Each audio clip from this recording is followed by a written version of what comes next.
they start to break down as we get overused, as they get older. And that is one of the reasons why we age. Whether it's a muscle cell, whether it's a skin cell, whether it's a brain cell, they're all requiring energy from these little power packs to perform.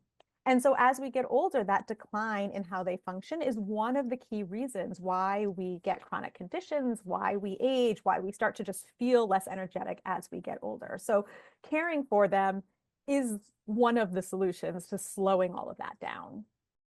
There's so much talk out there about mitochondria and mitochondrial health. And I don't know if you're like me, even if you know about health and know about the body, or you have a background in health, and then maybe this is me admitting something to y'all, but I go, so mitochondria is cool. How do I feel better right now? Because do I really, I know I should care about my mitochondria, but do I really, when I can't lose weight and my skin's all cruddy and I look 10 years older than I am and I feel 10 years older than I am and my energy's in the toilet and all the things, like at the end of the day, do I care about my mitochondria? It turns out we probably should care about our mitochondria, but it's not just about caring about a mitochondria. It is about what's in it for me. It is about what's in it for you.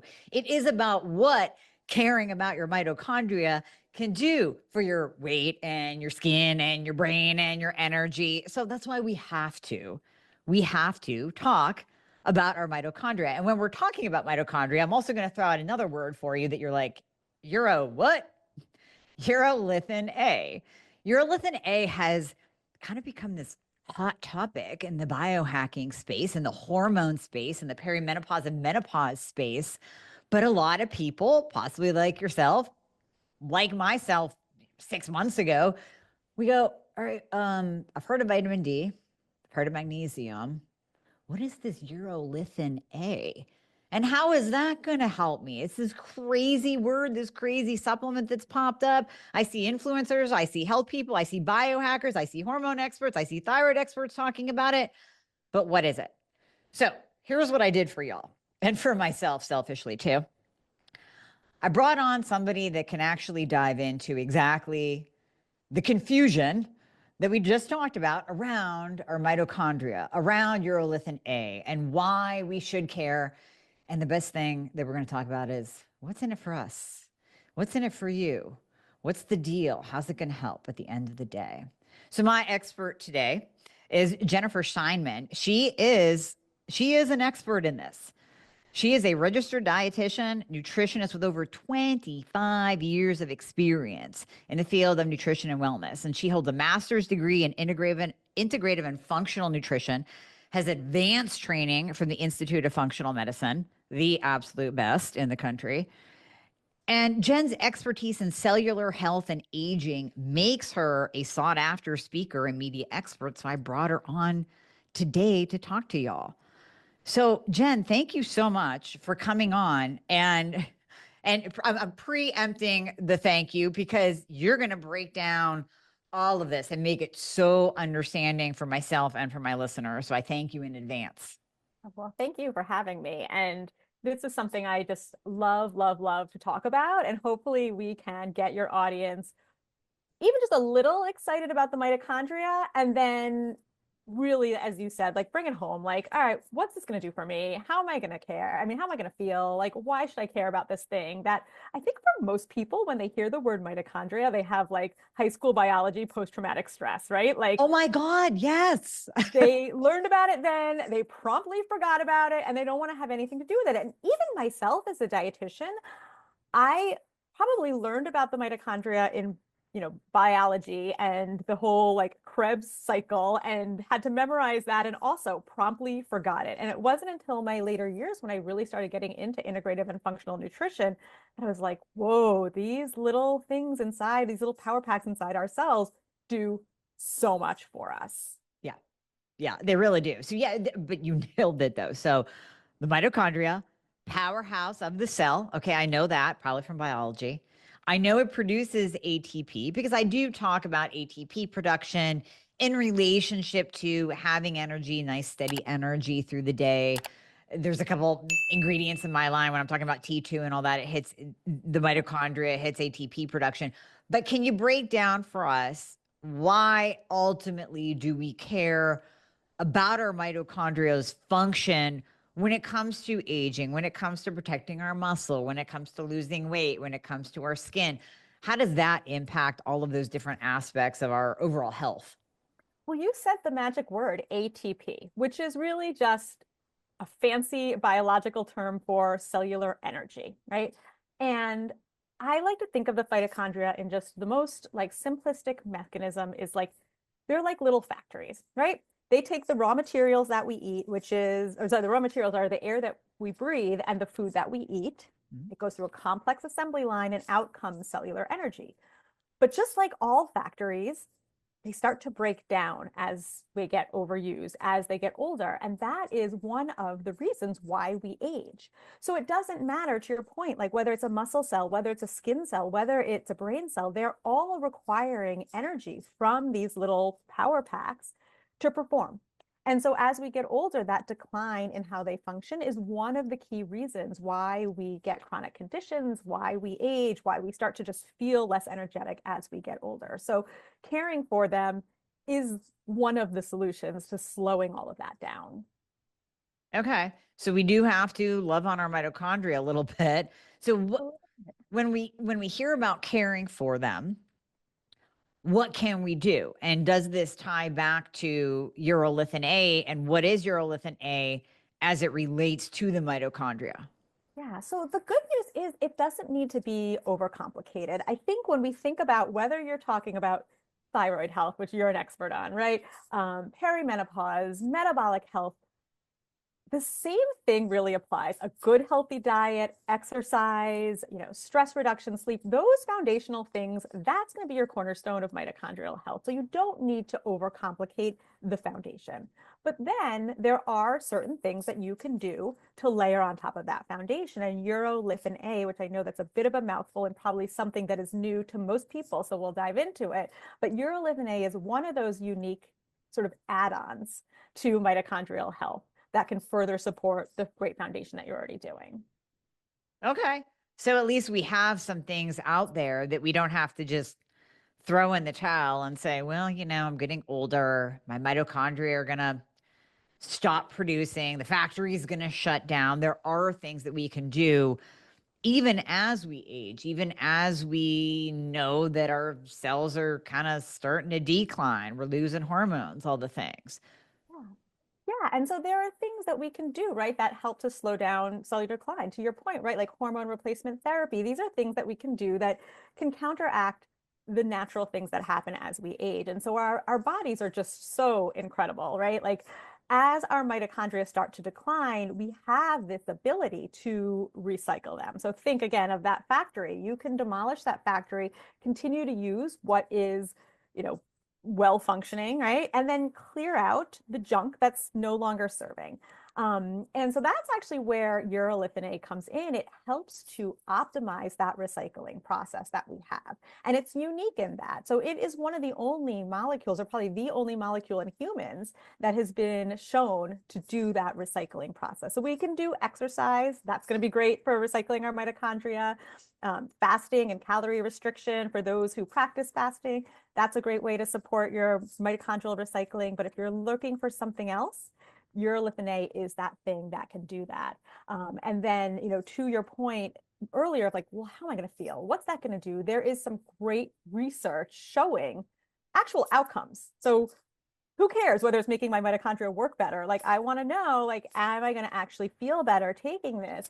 And the research shows it. And I think, we have thousands upon thousands of, customers that are using urolithin A in a supplement form and using it in a topical form and are feeling and reporting in fantastic things as well. So we can dive into that for sure. Okay, yes, let's do that. Let's break down just a couple different, we'll say, aging symptoms, for lack of a better word, and how urolithin A can impact each of those. So I actually want to start with skin, Yeah. and I'll share something that I didn't even tell you offline, but I'll share it here. That a couple days ago, I got laser done on my skin, and it's kind of like an in between laser, not totally ablative, where my face is falling off, like in Sex and the City when when she like couldn't even be seen. She was all red. Now I'm still here with you 2 days later with a little bit of makeup on, but there's some redness, there's some dryness, there's some flakiness. And I've had this laser done before. And I have to tell you, I am healing way faster because I've been doubling up on my Urolithin A. I've been doubling up on my Mitopure. And I started that before the laser because I knew I can't really afford to have downtime and look Yeah. like a freak when I have to be on camera and interviewing people. And I've carried it through. And even today, like when I was washing my face, getting ready, putting on makeup, I'm like, this process of healing is I'm at least 3 days ahead right now than what I was before. And Urolithin A is the only thing that I changed. So can you explain maybe the why I'm experiencing that? And let's talk about skin health because that's such a big topic in perimenopause and menopause. We see so many skin changes as we age. Oh my goodness, for sure. I know, my experience. I feel like I woke up one day and was like, what's happening to my face here? Like, and it's true. It's like as our estrogen levels start to kind of go through this roller coaster, but ultimately plummet, that impacts so many things from like our skin quality to our collagen production. And, I can go on and on. So again, it does tie back to that function of the mitochondria and the cellular energy that's in our skin cells.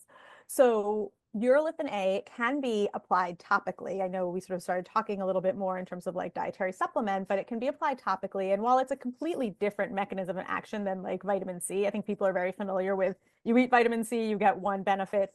You apply vitamin C in a serum, you get another benefit. And that's sort of the same thing with Urolithin A is when you apply it topically, it stays really localized and really potent in the skin. So, and one of the things that we've seen in clinical studies is that when you expose skin to UV damage, it actually heals faster. So all of that swelling, it's called erythema. So that swelling, that irritation, that redness, when we did a placebo controlled where we put like a placebo cream, which was just, nothing active, and we put Mitopure on skin that had been exposed to sun damage, it healed much more quickly. And so I think that that's probably the result of what you were seeing. Mm-hmm. We don't have any clinicals, just to clarify, in post procedure, but a lot of dermatologists are using it that way. I personally have used it like after I've done like PRP microneedle, and I had sort of that same experience. I was just like, wow, my skin looks so good after that. So I think that's an area that I'm really excited for researchers to start diving into. So we can actually say, like, with some scientific clarity, like, yes, this is a great way to use it. But just even in the everyday, what you're going to start seeing is the skin cells basically act more youthful. And that Mm-hmm. means that all these genes inside your skin that are turning on collagen absorption, I'm sorry, collagen, regulation and production and organization, they're all upregulated. And that translates into fine lines and wrinkles are reduced. And Mm-hmm. then the number one thing that causes skin aging is sun damage. And I know, there's this movement right now, sort of in the biohacking community, to be sort of wary of sunblock, right?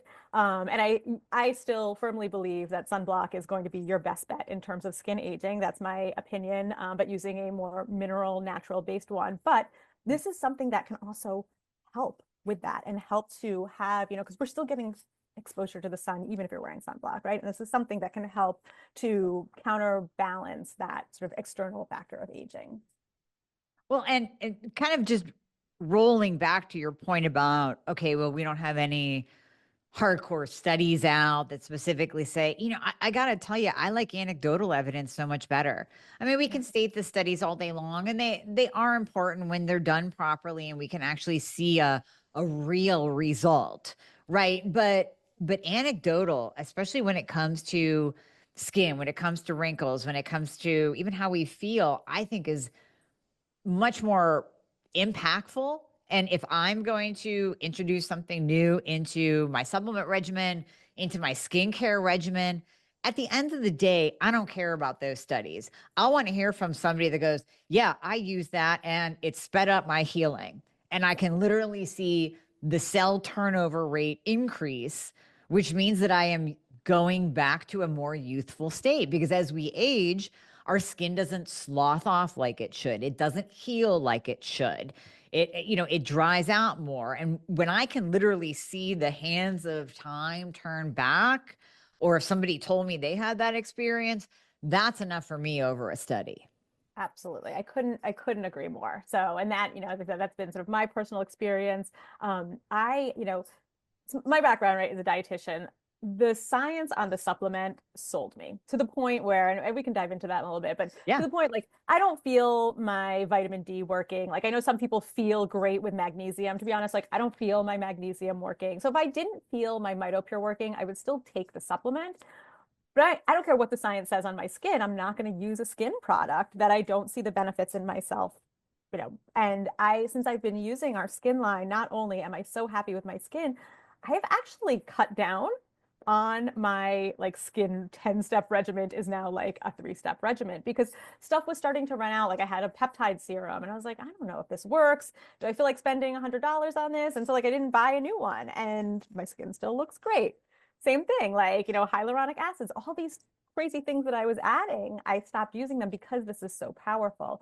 And the timeline products, while the superstar inside them is the Urolithin A, is the Mitopure, they've been really carefully crafted. So they do have some other actives in there to sort of support and be able to be like a full skincare line. So there is some peptides in our serum. There is some niacinamide, which is like a fantastic component for cellular health in the skin as well, antioxidants. So it can be a full, robust skincare line without needing, the 10-step regimen, which I think is not only a financial saver, but more importantly, a time saver as well. Right, right. Yeah. Now it's still improving our skin. And then I want to move on to muscle and weight loss. It still is improving our skin, though, even if we're taking it orally as a supplement, too, working from the Absolutely. inside out. It's just going to be a lot stronger and a lot more localized and potent when you do it, Topical. topically. So when you do it topically, you won't see the systemic like muscle benefits. And then, I believe the way the skin line actually came about was we weren't even like looking at skin and people were reporting my skin looks better. So, but I think if you're really focused on skin aging, the topicals are going to be for you. If you're just sort of looking a little bit more for like the holistic mitochondrial full body health, stick with the supplements. And you can absolutely do both together. Like I personally look at it as like beauty from the inside and the outside and use both. Right, right. Yeah, it's not like you're going to OD on Urolithin A, putting it on your skin and taking it internally. So you'll be Correct. okay Yeah. if you do both. Yeah. Yeah. So talk to me about the muscle component because, as we age, again, kind of going back to what you said, perimenopause, menopause, we're losing our hormones. We know that. I talk about that all the time on the show. We're not aging like Benjamin Button. Nobody is aging in reverse. Everybody is going to lose hormonal function at some point in time in their life. So, with that loss of hormones, yes, we can replace them, but we also have to really be concerned about our organ of longevity, which is our muscle, and keeping that and literally focusing on doing whatever we have to do to hold on to our muscle as we age. Because the fastest way to die is to lose your muscle. Then you have lost your protection of your bone. You break a bone, and now you have a 50% increased risk of all cause mortality with a hip fracture or a bone break as you age. So what can we do? We need to keep our muscle as really till the day we die. We need to keep our organ of longevity solid, in place, protecting us, helping us with our insulin resistance, helping with us with our body composition. I mean, our muscle does so much. So how does urolithin A play a role in that? Yeah, so again, ties back to our friends, the little energy power packs, the mitochondria. But the clinical data that we've seen with urolithin A to me is like just really, really impactful. And, as a dietitian, part of the reason why I got so excited about this molecule was what the clinical data was saying. So studies were actually looking at people who weren't even exercising, right? So two studies, one was in middle-aged adults and the other was in older adults. And the thing I want to point out, especially for your audience, since I think a lot of them are probably mostly women, women are, underrepresented in a lot of the research community, unfortunately. And in both of these studies, a majority of them were women. So we can say that we know it is working with us as we're either sort of in midlife with that hormonal fluctuation, or most of the women were probably like the second study was over 65. So I imagine most of those people were postmenopausal. So we know that it's going to work for us, which I think is so important. We're not taking data from like active 25-year-old men that are athletes and trying to apply that to our audience. I think that's a really important call out. So what we saw in both of those studies, and I kind of call them like, average American studies. They were the middle-aged people. They had a BMI of about 29. They were sedentary. They were on sort of like the average medications like blood pressure and lipids, things for lipids. And what we saw in 16 weeks with 500 milligram dose was a 12% improvement in hamstring muscle strength. So again, without exercising in 4 months, that's pretty impactful. And then in older adults with 1,000 milligrams, so it's a bit of a heftier dose, but that was again 65 and older, pre-frail, meaning as you described, starting to go down that pathway of losing their muscle pretty significantly, 17% improvement in muscle endurance. And I think that's just huge because that really speaks to counterbalancing like everything that's happening as we get older. And then I would only, imagine if you're doing the other things like strength training and exercise and adequate protein, we're hopefully slowing down that loss. And that can be so impactful, not just for like our metabolism, but to your point, like falling. And that is really like, I think that's like the number one thing that drives women into nursing homes. And it is just a really terrible, painful recovery if that even happens, right? And so anything that we can do to prevent that, I think is really, really important. And, again, full transparency, right? I am 50. I feel great. I'm working out all the time. I'm not at a place in my life where I'm thinking about how I'm going to be when I'm 70 or 80, but I should be. This is the exact time that I should be focused on that. We should all be focused on that. I mean, Yeah, I'm doing all the things that you mentioned. I'm eating the protein, I'm working out. So I think I have a good foundation. But if I can up level my game and add on a 17% increase protection of my muscle, I'm going to do that. I'm going to up level however I can to stack the deck in my favor as the years go by. So for it's about sure. combining all the things that we can combine. Yeah, I just heard like, some sort of younger social media like influencers or content creators that are more in the skin place, like they're coining this term called like collagen banking. I don't know if you've heard that term, but Nope, like the that's a new idea is one. like when you're younger, you do all the things to build your collagen. So I am like right now coining muscle banking, right? Like what are the things that we can do and for your younger listeners too, like we muscle decline starts in our 30s. So what are the things that we can be doing proactively that will impact as we get older? My mother is 75 years, she's actually a little older. I won't share her age, but she's over 75. We had terrible snow in the Northeast. She slipped and she fell this weekend. And she is, she's sore and she's achy, like she slipped on some black ice. But that is the type of thing that could very easily be her decline to the end. And she, because she has been fit her whole life, she happens to be on Mitopure, she, you know, eats well, exercises. I really think that's what saved her. And she's always been like very, she's struggled with some like osteopenia and has taken care of all of that. But I mean, she could have broken a bone, she could have been, in a hospital, and she's just sort of home. And it's little things like that that you have no idea could happen. And you need to take care of yourself. Now is really the time. So Oh, muscle banking. I'm telling all women we want to start thinking about muscle banking. I love that. Now, how long has your mom been on Mitopure? She's been on it. So I started her. She had back surgery about 2 years ago. And she works out with a trainer. She actually is a trainer herself. So Oh, I love yeah, she's quite an inspiration. But she was going to be 6 weeks without being able to work out. And so I was really concerned, what was going to happen there.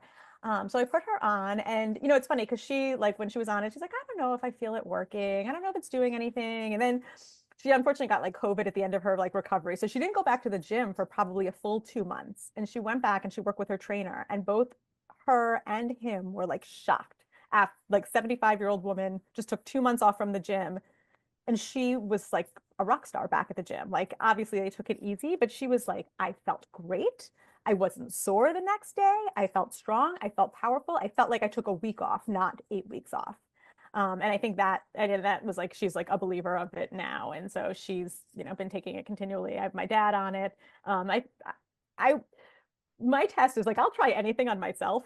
If I put my parents on it, like I really believe in it, right? Well, that's why I was asking, because I'm thinking about all of us in perimenopause and menopause. We are now at the point in our life that we're taking care of, or at least watching over our parents and, trying to do best by them. And my dad too lives in Erie, Pennsylvania, huge amount of snow. He's out there shoveling. Like, just hearing your story, I go, oh my God, we're one fall away from a decline. So if I can start him on, which I didn't even think about, I've been taking it, but I haven't given it to my poor dad. If I can start him on Mitopure now, that's just going to strengthen him. So if something were to happen like it did with your mom, he can just spring right back and we don't miss a beat. Yeah. Yeah. I think as midlife women, right, like we are looking at, you know, our parents and like friends of parents and how they're aging, and we're concerned and taking care of them, but we're also looking at it from the lens of we want to be on a different path ourselves as well. And I think that's where something like Mitopure, and I love all this talk about women building muscle and getting strong. I think this is such a wonderful change in the narrative of like women's health and how we sort of appear in society. And I think these are the things that can put us on a very different trajectory than our parents have been on. Yeah. Yeah. And I believe that we are in such a different time right now where, thankfully, like you and I and all the listeners right now, we're in a place where we can do something, where our parents did not get this kind of education. We didn't have they didn't have podcasts, they didn't have the internet, they didn't have this kind of talk around, hey, you need to move, you need to take supplements, you need to do these simple things on a day-to-day basis to extend your life and improve your life. And it's kind of a shame, but now we're in the position that we can help our aging parents maybe live a more vibrant and youthful aging experience, where they don't have to have that normal decline. And I think that that's really important for us as well. So For I wanted to sure. throw And that in that's what there. that clinical study showed. Again, these were people who were pre-frail and 65 and older, and we still were able to significantly improve their muscle endurance, right? We didn't have them start exercising. We didn't change their diet, right? It was a simple change.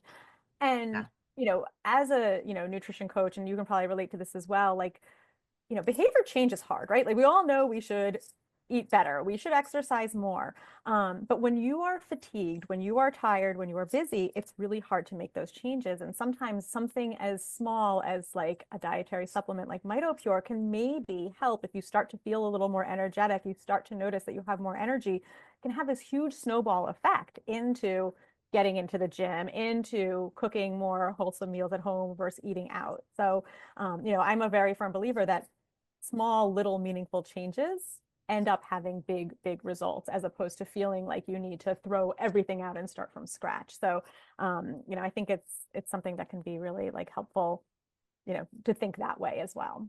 Totally agree. Okay, on that note, then I want you to tie it back into energy and weight, if there is a tie there, because that's a heightened concern. Perimenopause, menopause, and of course, my thyroid peeps out there. Those are the top two symptoms. And before you dive into that, I want to share a quick story. Again, another anecdotal piece of evidence. This is going back, oh, I don't even know, 3, 4, 5 months. And I actually did a post on this because I was amazed. I had gone through a week of, and we've all been there, really bad sleep, really long work days with really high stress all at once. It's like when everything is coming at you, your sleep is just completely in the toilet. And you literally are thinking, like, what is going to happen to my health and how am I going to get through the next day? And I got through that week. And at the end of the week, I made a video and I'm like, the only thing that I changed in my regimen, and I had started taking Mitopure probably like, I don't know, 2, 3 weeks before that. The only thing that I changed was adding that in. And I'm like, I made it through. I didn't get sick. My body feels strong. I feel fine. Normally you would feel the effects of the stress. You would feel the effects of the lack of sleep, lack of deep sleep, a couple hours here and there, your mind racing, all that. But I was like, I feel strong. I feel shored up. Like I don't feel broken down. I don't feel fatigued. I don't have the brain fog. My brain was firing. I got through the week. I solved the problems and here we are. And I was like, wow. Like I was genuinely like when I made that post, I'm like, listen, this is no bullshit at all. This is what happened and this is how I feel. And I'm even amazed at it. I love hearing that. Thank you for sharing because I think, we talked about this before, right? Like anecdotal evidence is really like sometimes more powerful than even what clinical data. I think clinical data is so important for building a strong foundation and to know that something like actually works. It isn't just like made up nonsense. But at the end of the day, how people feel is really the end result. And that makes perfect sense because if you think about the fact that your cells are producing more energy, like you're going to feel more energetic, right? That means like the hard work that you're doing in the gym and eating well, like all of that is going to be, on the other end, that ATP molecule, that cellular energy molecule we talked about, you're going to have more production of that for your cells to be able to utilize. So, I think one thing though that is important to kind of address is like the expectation of like, when am I going to feel all of these great benefits? Yeah. Yeah. Because in today's Amazon Prime world, I think people expect to feel things immediately.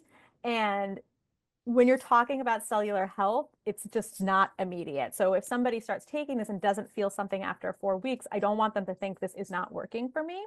So when we do a muscle biopsy, and that's like really the best way to like look at the mitochondria and look at what's happening, we see that it takes about 2 weeks to clear out all that junk, the damaged mitochondria, and then another 2 weeks to build better functioning, healthier mitochondria. And then for that to translate into something you actually might feel like in terms of the muscle stuff that we were talking about, it could be, depending on if you're taking 500 or 1,000 milligrams, it could be 2 months, it could be 4 months. So that's what the research says. But again, anecdotally, I hear from people things like, I started noticing more energy at 4 weeks. I started noticing energy at 6 weeks. So everyone is, a unique individual, but I wanted to just set that stage that it's not going to be an overnight success. I also call it like subtle energy in the sense where you feel like yourself. So I think like all like the perimenopausal women right now who are probably listening and going through that like brain fog and that fatigue, um, you don't take it and feel like I just had, a huge thing of caffeine, or even like if you get like a vitamin B12 shot, right? You start to feel that energy right away. I just feel like myself again. That's the best way to put it. Like I wake up early, I, walk the dog, I cook breakfast, I get through my day. I tend to work out after work. So I work out, I cook dinner, and I'm not like crashing and burning all day. Like I just get through the day feeling this great steady state of energy. And yeah, of course I have like fluctuations, but it's the difference between like, oh, let me get up and get away from my desk and get some fresh air versus like I need to take a nap or I'm afraid to get behind the wheel because I might fall asleep driving, right? So that's the type of energy I personally have felt on it. So I don't know if that sort of like, resonates with you and how you were feeling as you were getting through that incredibly challenging week. Oh, well, yes, it totally resonates. And let me expand on this because I'm so happy you said that. I always tell people this whenever you start any supplement, you got to give it at least 3 months. It takes 3 months for, if we prescribed you a hormone, it would take 3 months for it to actually raise your levels, where you start feeling the changes and your symptoms start to go away. Now you might start to see sprinkles of something before that, but your actual peak effectiveness is after 3 months of continuous use, whether it's a prescribed hormone or a supplement.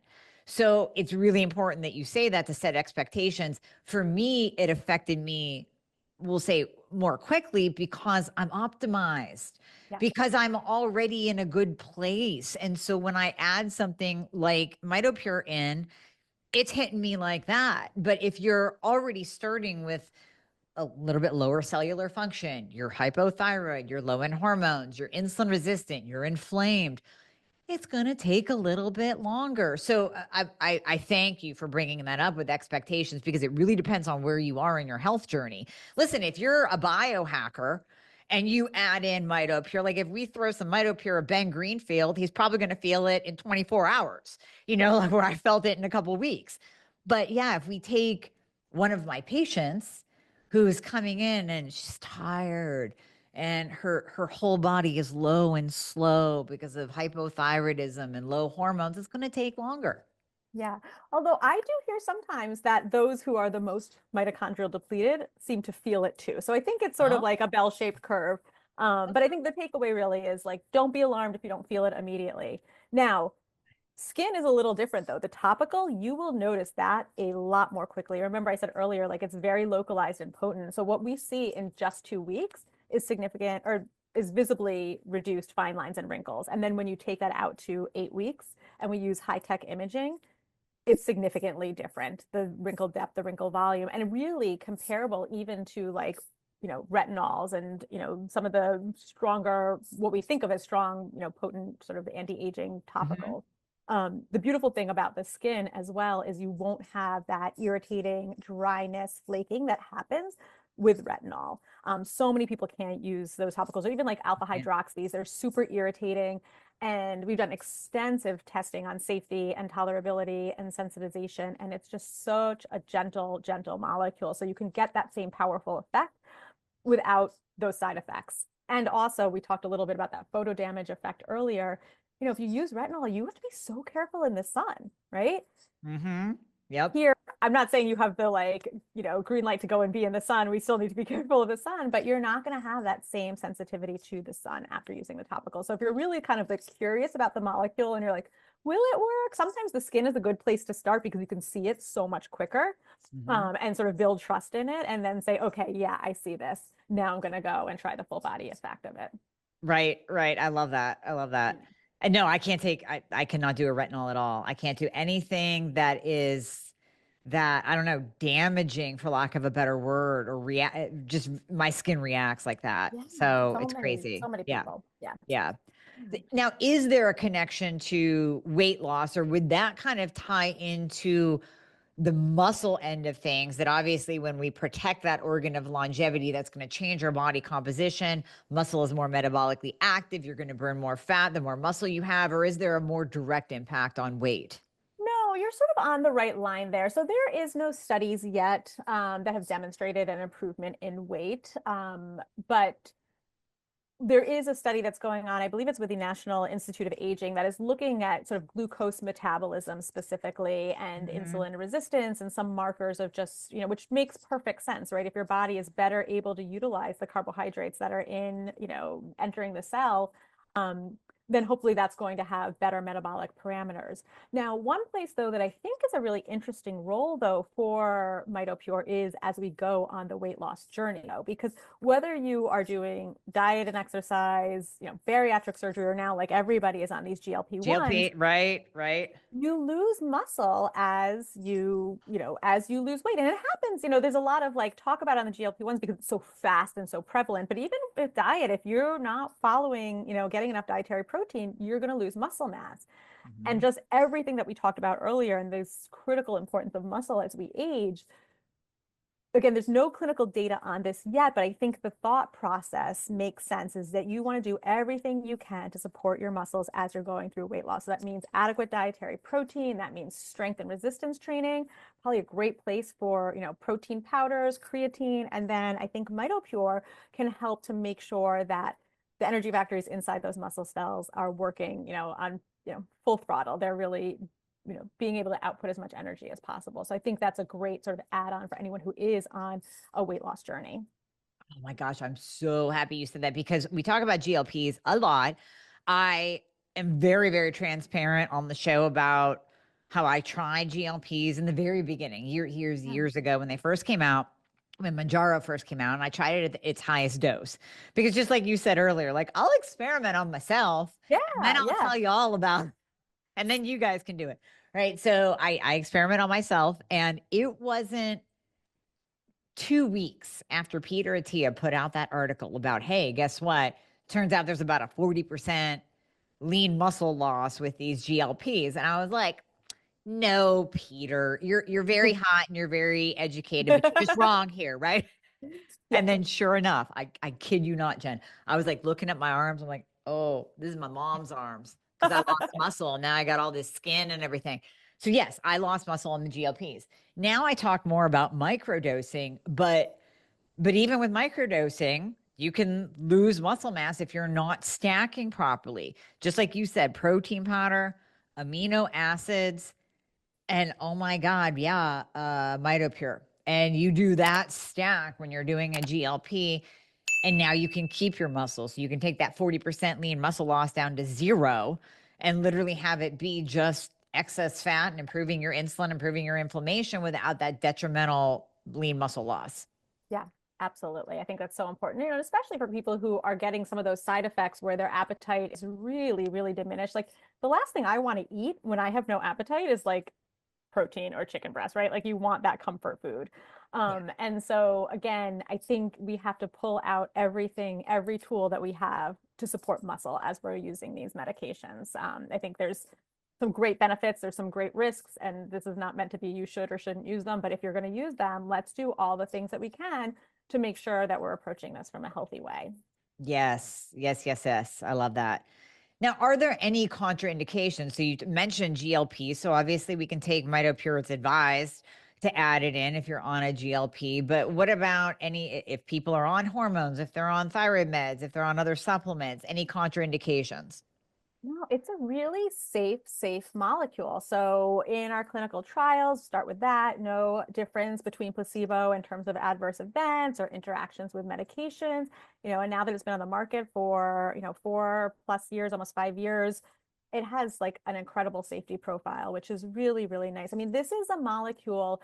We didn't actually talk about this, which we probably should have. Like, where do you find this molecule in nature? Like, what is Oh, it? yeah. Yeah, that'd be awesome to know. So, yeah, so we don't get it directly from food. Our gut microbiome actually makes it for us. So, if all of us had a healthy, well-balanced microbiome, this would be something that would be naturally in us all the time, right? Unfortunately, we have evolved out of having a robust, healthy microbiome due to, everything that's going on with diet and yada yada yada, right? Yeah. And so most of us don't make this molecule is the problem. And I think that's why it has such a great safety profile is because it should be in our bodies already. So yeah, I mean, I really don't hear any sort of side effects, any sort of concerns. And you can use it with other medications, you can use it with other supplements. As always with all supplements, it's always a good idea to check with your healthcare provider first and just, making sure that you're getting labs done regularly, right? But it's got a very safe profile. Amazing. That's amazing. Oh, that's really cool that our gut makes it. So it's kind of like the GLPs and that they do occur naturally, but you might not be making them and you might not be making enough to actually fuel your mitochondria. So why not supplement? Why Yeah. not add it in? Yeah. Yeah. And what we found is for this small percentage of people who actually can make it, who have the right gut microbiome to make it, which is like 30% of the population, if you wanted to get the same sort of clinical dose that we see in our studies, you'd have to drink 6 cups of pomegranate juice a day. And while I think pomegranates are super healthy, I don't even have a problem with a little pomegranate juice here and there.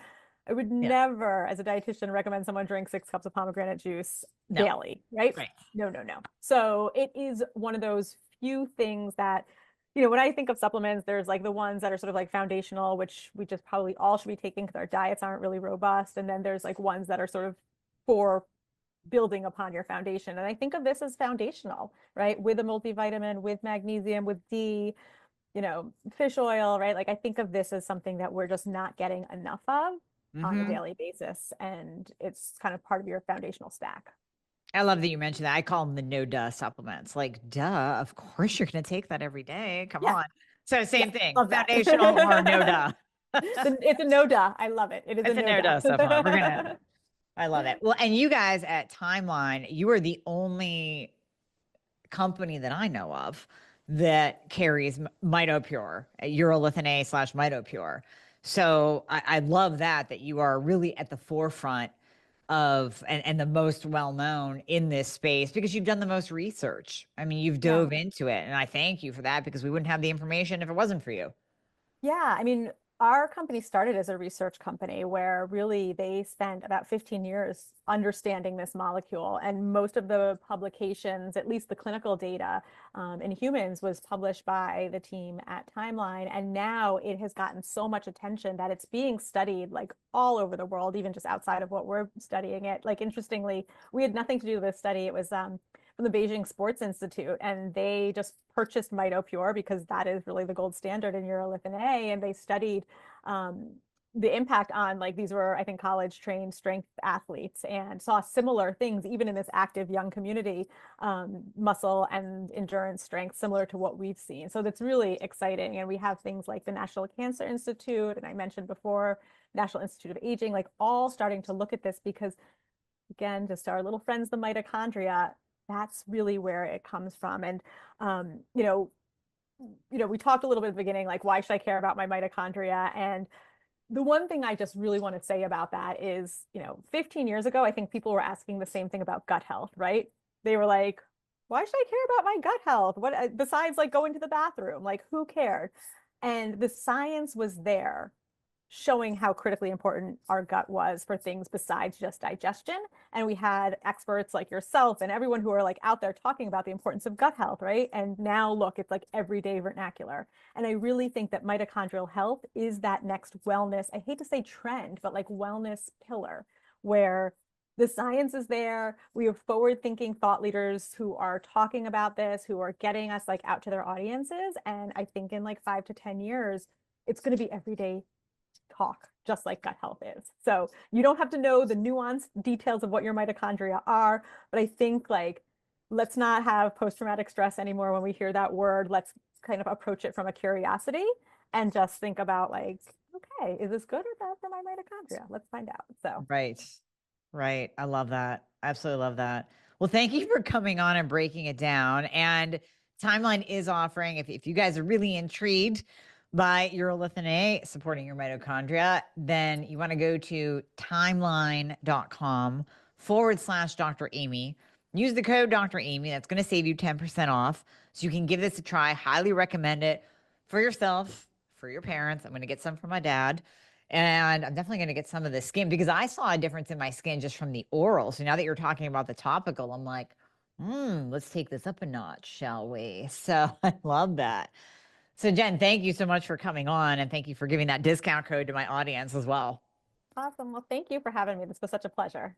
Oh, I love that you broke it down and you broke it down in understandable terms. Like I said in the beginning, I want to understand. So this is as much for me as it is for my audience. And now that you've broken it down to really bite-sized pieces, we can all wrap our minds around it. And then we can know what to expect when we start taking it as well. So I think that's super helpful. Good. I'm so glad. Well, thank you once again for coming on and timeline.com/Dr. Amie. Use the code Dr. Amie. Save some money. Thanks again, Jen.